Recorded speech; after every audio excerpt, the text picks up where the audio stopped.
Hello friends, मेरा नाम doctor Amit जसरानी है।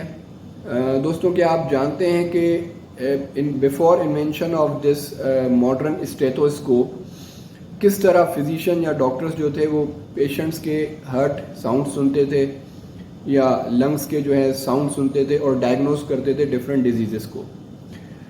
दोस्तों, इस स्टेथोस्कोप से पहले 4 तरीक़ों से जो है वो सुने जाते थे पेशेंट्स के हार्ट साउंड, जिसमें सबसे पहले था डायरेक्ट ऑस्कल्टेशन।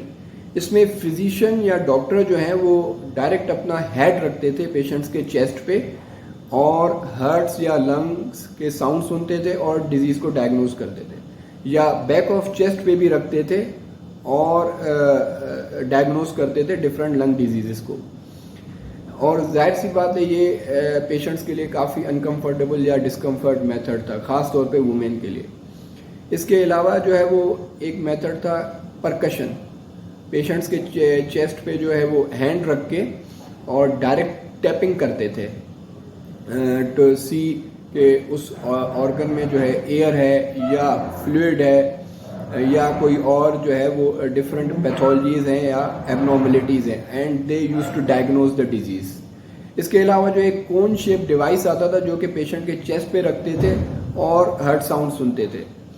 इसके अलावा डायरेक्ट विजुअलाइजेशन थी और पेल्पेशन थी। चेस्ट को फील करते थे, पेल्पेट करते थे हाथ से and use to make the diagnosis. लेकिन इन ये सारे मेथड्स जो है वो पुअर साउंड क्वालिटी देते थे, और ख़ास तौर पे अगर ओबेस पेशेंट हो या मस्कुलर पेशेंट्स हो तो उनमें और ज़्यादा मुश्किल हो जाता था साउंड सुनना। और जाहिर सी बात है, फीमेल पेशेंट्स के लिए काफ़ी अनकम्फर्टेबल और डिस्कम्फर्ट मेथड था। फील्ड ऑफ मेडिसिन में जो है जो रिवॉल्यूशन लाए 1816 में फ्रेंच फिजिशियन थे रेने लेनिक।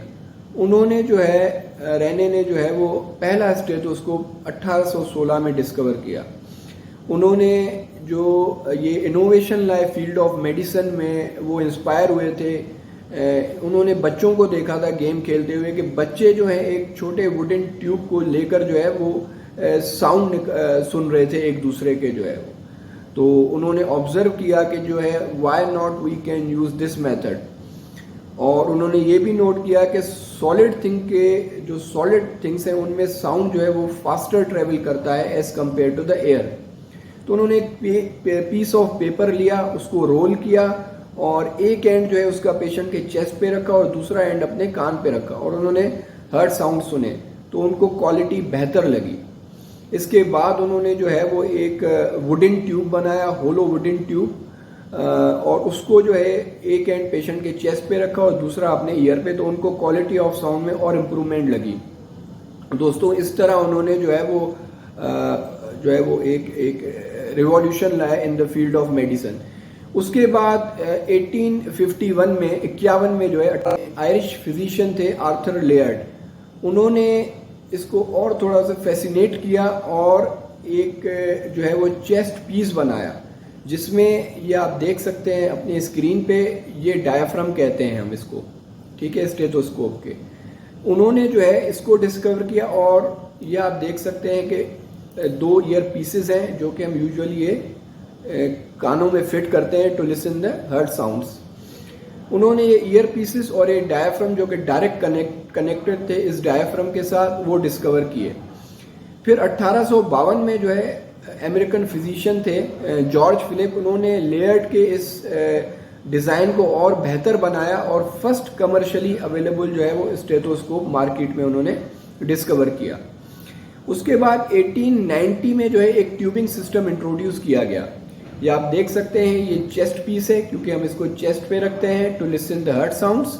और फिर एक ये ट्यूब डिस्कवर किया गया 1890 में जो कि इस चेस्ट पीस को जो है कनेक्ट करता है इन ईयर पीसेस के साथ।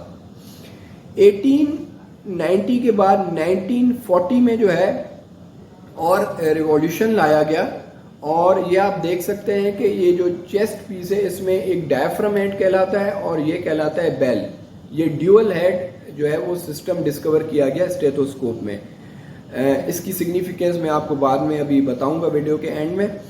इसके बाद 1960 में जो है और ज़्यादा जो है लाइट काफ़ी वेट का स्टेथोस्कोप जिसमें फाइबर ऑप्टिक्स और जो है वो प्लास्टिक मटेरियल यूज्ड होता था, वो स्टेथोस्कोप डिस्कवर हुआ। दोस्तों आइए अब हम जानते हैं कि इस स्टेथोस्कोप के डिफरेंट पार्ट्स और इनके क्या फंक्शन है। जैसे कि आप मेरे हाथ में देख सकते हैं, मैंने आपको पहले ही बताया कि एक ये चेस्ट पीस है जो कि हम डायरेक्ट जो है वो चेस्ट पे रखते हैं to listen the heart sounds या लंग साउंड्स। आप इसको बैक पे भी रख सकते हैं। और ये दोनों जो है ईयर पीसेस हैं, ये आप कानों में स्टक करते हैं और ये ट्रांसमिट करते हैं साउंड आपके चेस्ट पीस से कानों तक जो है।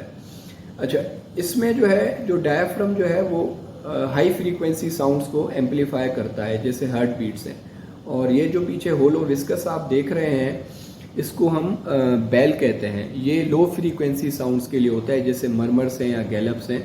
ये डिफरेंट हार्ट डिजीज में साउंड्स जो हैं वो पाए जाते हैं। इसके अलावा जो है इस बेल और डायफ्राम के दरमियान एक वेल्व होती है जो कि इन दोनों साउंड्स को एक दूसरे से सेपरेट रखती है। इसके बाद आप ये स्टेम देख सकते हैं, ये चेस्ट पीस को इस ट्यूब के साथ कनेक्ट करती है, ये स्टेम। और ये ट्यूब जो है ये ट्रांसमिट करता है sound waves from the chest piece to the ये बायनॉरल्स कहते हैं इनको, बायनॉरल्स। ये कनेक्टेड होते हैं बाय स्प्रिंग और द मेटल पीस। और ये ईयर पीसेस जो कि साउंड्स जो है हमारे ईयर में जो है वो हेल्प करते हैं लिसन में। दोस्तों ये डिफरेंट जो है वो स्टेथोस्कोप के पार्ट्स आपने जाने, और आपने ये भी जाना इस वीडियो में कि जो है वो किस तरह जो है वो इनोवेशन होती है स्टेथोस्कोप की। दोस्तों वीडियो पसंद आई हो तो उसको लाइक कीजिए, सब्सक्राइब कीजिए और अपने फैमिली और फ्रेंड्स के साथ शेयर करें ताकि वो भी इंफॉर्मेटिव वीडियोस ऐसी देख सकें। Stay healthy, stay safe.